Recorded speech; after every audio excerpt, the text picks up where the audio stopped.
अहमद शहजाद भाई, आप भी यही मानते हैं? क्योंकि मैं सुन रहा था कि 321 जब टीम एक चेज करने जाती है, जरूरी नहीं कि आप 321 चेज कर देते हैं, लेकिन कम से कम एक इंटेंट होती है।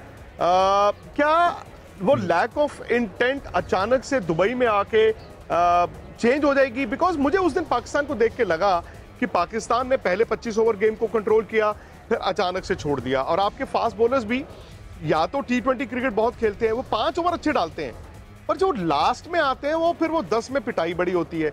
सेकेंडली, ऊपर से पाकिस्तान ने कोशिश नहीं की। मुझे याद है 1996 राशिद भाई, वो क्वार्टर फाइनल बैंगलोर में इंडिया ने उस जमाने में बड़े रन बनाए थे, पर आपके दोनों सलामी बल्लेबाज आए थे। तो अहमद शहजाद भाई, मैं आपसे ये जानना चाहता हूं कि ये इनसिक्योरिटी है क्या पाकिस्तानी टीम में? जी बिल्कुल। अगर आप देखेंगे तो पाकिस्तान लास्ट मैच जो है बहुत बिलो पार खेला है, और जब आप 320 रन चेस करते हैं, आपके बहुत इंपॉर्टेंट होता है कि पहले 10 ओवर जो है कराची के अंदर जिस तरह का पिच था वो बड़े ज़बरदस्त जाने चाहिए थे। और आपके एस बल्लेबाज जो है बाबर आजम, उनसे बड़ी उम्मीदें थी फ़खर जमान के इंजर्ड होने के बाद, और जिस तरह की इनिंग उन्होंने खेली है इसमें कोई शक नहीं है कि वे बिलो पार खेले। उस इनिंग की वजह से पाकिस्तान को नुकसान हुआ है। But at the same time हमें ये भी समझना पड़ेगा कि इंडिया पाकिस्तान जो गेम है वो पिछली सारी गेमों को भुला के इंसान जाता है, क्योंकि it's a game of pressure. अगर आप 10 मैचेस की सीरीज़ खेलेंगे तो इसमें कोई शक नहीं है, on the current situation Bharat की टीम शायद 7 मुकाबले जीत जाए, शायद 8 भी जीत जाए।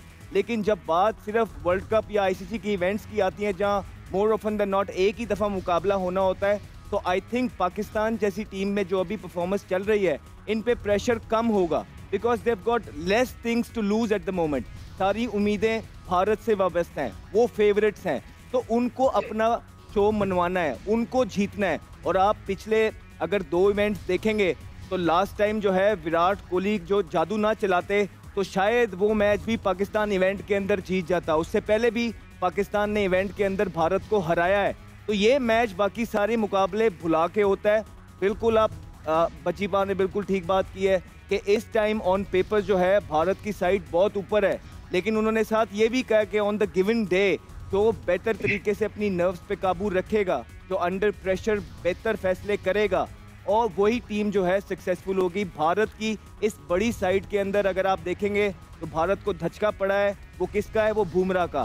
बेशक उसका राणा आया है, राणा ने 3 आउट भी किए हैं, लेकिन इतने बड़े प्रेशर गेम में पाकिस्तान के खिलाफ राणा आज तक ने कोई आउटिंग नहीं है, पहला मैच उनका होगा। At the same time Bumrah का नेमल बदल वो नहीं हो सकते हैं। भारत की जो स्पिन अटैक है वो बहुत हैवी है, पर एट द सेम टाइम आपको ये देखना पड़ेगा कि भारत के टॉप 3-4 बल्लेबाज रन्स कर रहे हैं।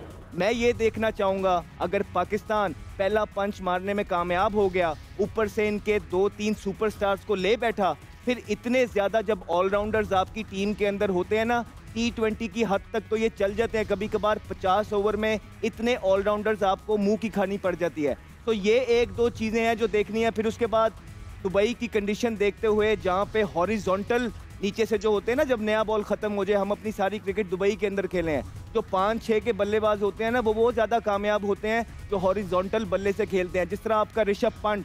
लेकिन पाकिस्तान के लिए अच्छी चीज़ है कि ऋषभ पंत नहीं खेल रहे, KL राहुल खेल रहे हैं। KL Rahul more of a conventional player, जो नए बॉल पे अच्छी पिचेस पे बहुत ज़बरदस्त प्लेयर है, लेकिन 6वें नंबर के ऊपर जिस तरह वो हाई एल्बो रख के खेलते हैं, दुबई के अंदर आपको कम से कम वहाँ पे फोर्स चाहिए होती है जो ऋषभ पंत के पास मौजूद है, और वो उस कोनों में शॉट्स लगाते हैं जहाँ फील्डर लगाना भी मुश्किल हो जाता है। तो ये 1-2 एस्पेक्ट्स हैं जो भारत को देखना पड़ेगा, अदरवाइज इसमें कोई 2 राय नहीं है कि भारत की जो टीम है ऑन पेपर्स पाकिस्तान से बड़ी है।